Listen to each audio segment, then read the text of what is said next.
Welcome to M24 news. Alluri జిల్లా పెద్దవలసలో coffee రైతుల relay నిరాహార దీక్ష. అల్లూరి జిల్లా జీకే వీధి మండలం పెద్దవలసలో కాఫీ రైతుల 9వ రోజు రిలే నిరాహార దీక్ష. కాఫీ రైతులు అల్లూరి జిల్లా పెద్దవలసలో కాఫీ రైతుల రిలే నిరాహార దీక్ష. అల్లూరి జిల్లా జీకే వీధి మండలం పెద్దవలసలో కాఫీ రైతుల 9వ రోజు రిలే నిరాహార దీక్ష.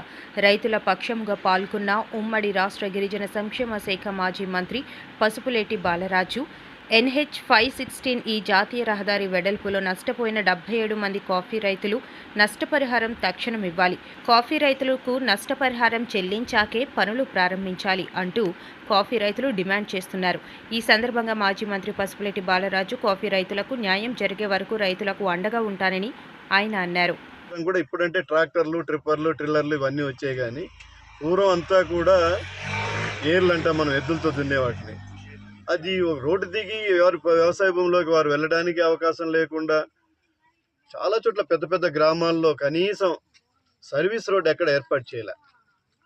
ఇది మరి పర్యాటక ప్రాంతం అంటున్నారు. మరి ఈ పెదవలస జంక్షన్ ఇప్పుడు మనం కూర్చున్న జంక్షన్ నుంచి ఇలా వెళితే ఇలాగ సీలేరు రోడ్డు కలవడానికి 4 గ్రామ పంచాయతీలు ఉన్నాయి. అంటే మేజర్ గ్రామ పంచాయతీలు పెదవలస కానీ, లకవరపేట కానీ, దేవరాపల్లి కానీ, రింతాడ కానీ, మరి అట్లా గూడెం కొత్త వీధి కలిసేటువంటి మండల కేంద్రానికి ఇది ఒక చక్కని ప్రదేశం కింద. ఇక్కడ ఒక ఫౌంటైన్ లాగా ఇది ఈ రోడ్డు వెళ్ళటానికి ఎక్కడ ఏ రోడ్డు ఎటు వెళ్తుందో కూడా తెలియదు. ఇవి కేవలం నేను చెప్పిన గ్రామాలే కాదు, అటు నుంచి తూరుమామిడి వెళ్ళి అటు వైరావరం వైపు వెళ్ళడానికి కానీ, అటు కొయ్యూరు మండలానికి సంబంధించిన గ్రామం. ఈ రకంగా ఇది ఒక ఉదాహరణకు మాత్రమే చెప్పాను నేను. ఏ ఊరికి ఎక్కడికి వెళ్తుందో, ఏ రోడ్డు ఎక్కడికి వెళ్తుందో తెలియని పరిస్థితి. దిగటానికి లేదు, ఎక్కటానికి లేదు.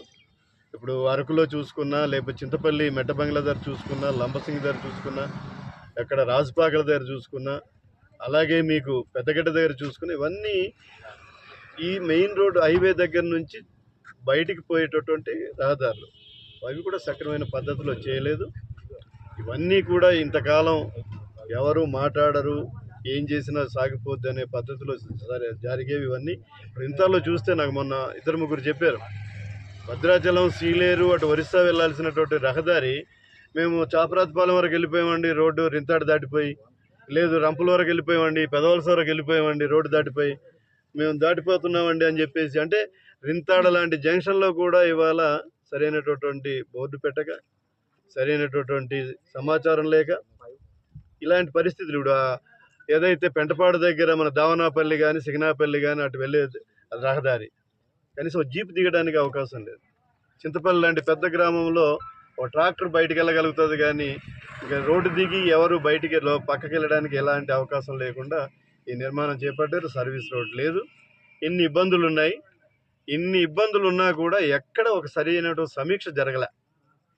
కాబట్టి ఇవన్నీ ఆలోచన చేసిన తర్వాతనే ఇవన్నీ బయటికి.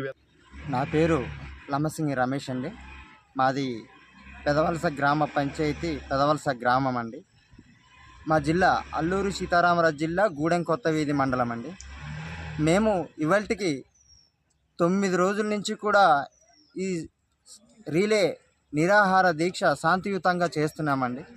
అయితే మాకు ఏదైతే నేషనల్ NH 5లో కారణంగా రోడ్డుకు ఇరువైపులా కాఫీ తోటలను కోల్పోతున్నాం సార్. మా ప్రాంతంలో పెదవలస, చాపరాతిపాలెము మరియు రంపులు గ్రామాల్లో మొత్తం కలిపి 74 మంది రైతులం ఉన్నాం సార్ మా ప్రాంతం నుంచి. అయినప్పటికీ ప్రభుత్వం వాళ్ళు ఇప్పటికీ స్పందించక మరి మాకు న్యాయం అయితే చేస్తారని ఆశిస్తూ ఇన్నాళ్ళ నుంచి కూడా ఈ శాంతియుత నిరాహార దీక్షలో పాలు పంచుకుంటూ మేము ఎవరికి ఇబ్బంది పెట్టకుండా ఇక్కడ ఉంటున్నాం సార్. అయినప్పటికీ మాపై మరి ప్రభుత్వ అధికారులు ఎందుకు ఇంత నిర్లక్ష్యం చేస్తున్నారో మాకైతే తెలియదు సార్. గౌరవ ఇన్ఛార్జి సబ్ కలెక్టర్ వారు కూడా రీసెంట్గా మొన్న వచ్చి ఉన్నారు సార్. మా ప్రజలకు, మా ఏదైతే రైతులు ఉన్నారో నష్టపరిహారం పరంగా ఆ రైతులకు కూడా మీకు ఒక 14 రోజుల్లో మీకు నష్టపరిహారం ఇచ్చే దిశగా మేము చర్యలు తీసుకుంటాము. మీకు ఏదైతే డిమాండ్స్ ఉన్నాయో ఆ డిమాండ్స్ అన్నీ కూడా మా రెవెన్యూ శాఖ పరిధి నుంచి కానీ, లేకపోతే అటవీ శాఖ పరిధి నుంచి కానీ, లేదంటే హార్టికల్చర్ పరంగా సర్వేలు చేసి దానికి నష్టపరిహారం అంచనా వేసిన తర్వాత డిమాండ్ డ్రాఫ్ట్ను వెబ్సైట్లో ఆన్లైన్ చేస్తామని చెప్పి ఉన్నారు సార్. అయినప్పటికీ కూడా ఇవాళకి 14వ తేదీ అండి. ఇవాళకి కూడా మాకు ఎటువంటి మెసేజ్ అనేది పైనుంచి రాలేదు సార్. నా పేరు కంకుపాటి నాగరత్నం. హైవే రోడ్డు బాధితులం. కాఫీ రోడ్డు మా కాఫీ తోటలు పోతున్నాయి. చాలా నష్టపోతున్నాము.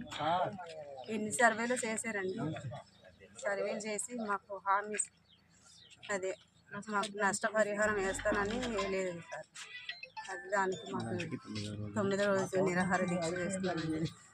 దానివల్ల మాకు దానిపైన ఆధారపడి ఉంది. మా జీవన నిబంధం దానివల్లే మాకు NH5 హైవే రోడ్డు ప్రకారంగా కారణాల వల్ల ఇరువైపులా మా కాఫీ తోటలన్నీ ఉన్నాయండి. ఏళ్ల తరబడి మా పెద్దలు అందరూ వేశారు దాన్ని. ఆ తోటల ప్రకారంగానే మా జీవన విధానం దాని మీద ఆధారపడి ఉంది. మా చదువులన్నీ వాటిపైన ఆధారపడి ఉన్నాయి. ఈ తోటల కారణంగా అవన్నీ మేము నష్టపోయాము. ఒక 2 సంవత్సరాల నుంచి మాకు పెట్టుబడి అంతా అయిపోయిందండి. పంట చేతికొచ్చే టైంకి మొత్తం తీసేశారు. ఇప్పుడు పంట నష్టం అడిగితే అందరూ వస్తున్నారు, హామీ ఇస్తున్నారు, కానీ ముందుకు వెళ్ళట్లేదండి. అందుకోసమని మేము ఈ నిరాహార దీక్షని శాంతియుతంగా ప్రారంభించాము. అలాగే చేస్తున్నాము. ఇప్పటికీ 9 రోజులు అవుతుందండి. కానీ అందరూ వస్తున్నారు, హామీ ఇస్తున్నారు, కానీ ఎవరు ముగింపు అనేది ఇంకా చెయ్యట్లేదండి.